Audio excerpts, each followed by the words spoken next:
Le site de stockage de GDE à Nonant-le-Pin est donc à nouveau ce midi au centre de l'actualité. Ce matin, la Cour d'appel de Caen devait à nouveau se prononcer sur l'arrêté d'expulsion pris début janvier, mais elle s'est déclarée incompétente. Conséquence, l'arrêté d'expulsion est toujours valable pour déloger les bloqueurs du site GDE de Nonant-le-Pin. Un site sur lequel les opposants ont renforcé leur présence cette nuit suite à une rumeur sur une expulsion imminente. 150 personnes se sont retrouvées pour faire bloc, mais aucune présence policière ne s'est finalement manifestée.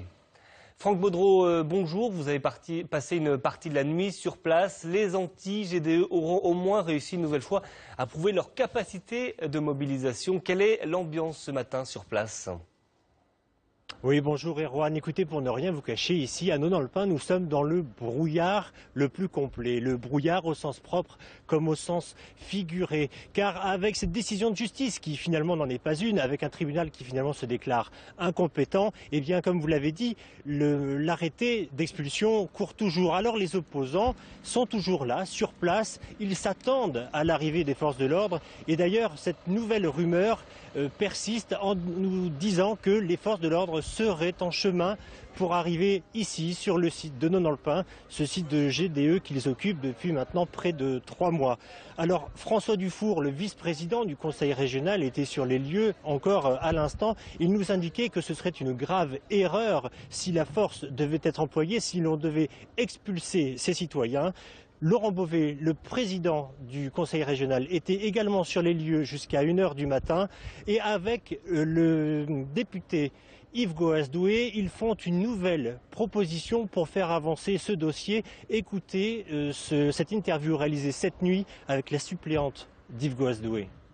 Il demande à ce que le préfet Moreau soit déchargé du dossier GDE, à ce qu'un médiateur, un haut fonctionnaire soit nommé et à ce que ce médiateur rencontre au plus vite les représentants des associations en présence d'Yves Goasdoué, en présence de Laurent Beauvais qui connaissent très bien le dossier, de façon à leur expliquer que dans cette histoire, on est effectivement face à quelque chose d'incompréhensible puisqu'il y a eu une enquête publique qui s'est déroulée de façon tout à fait normale et à la fin de cette enquête, le résultat c'était l'installation est absolument impossible parce qu'il y avait trop de risques sanitaires, trop de risques de pollution et que ça remettait en cause toute l'économie locale liée à l'élevage et à l'agroalimentaire.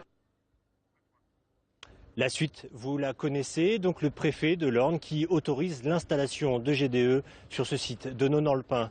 Alors je vous répète cette information, les forces de l'ordre seraient en chemin pour venir expulser ces opposants de GDE.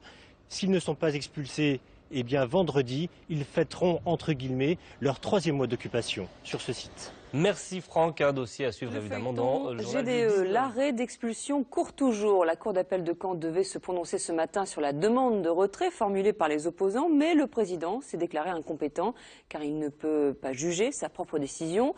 Du coup, la Cour ne statuera pas avant début février.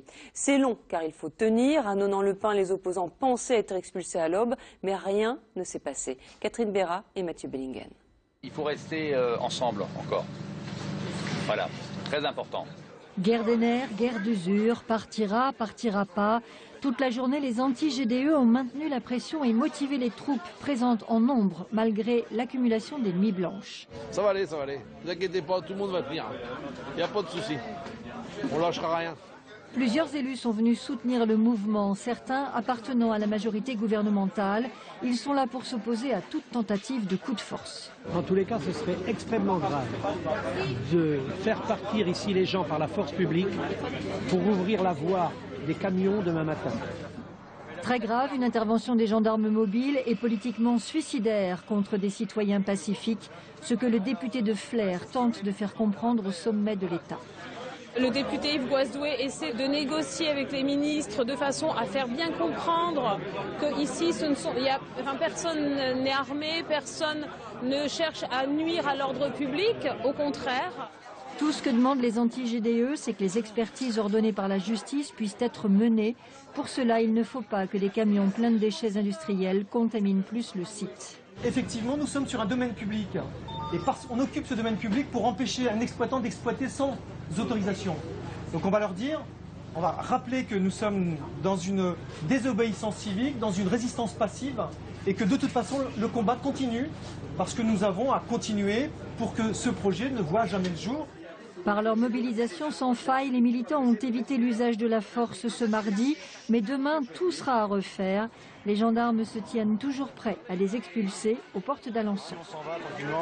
Et retrouvez les derniers développements sur l'affaire GDE sur notre site internet bas-normandie.france3.fr.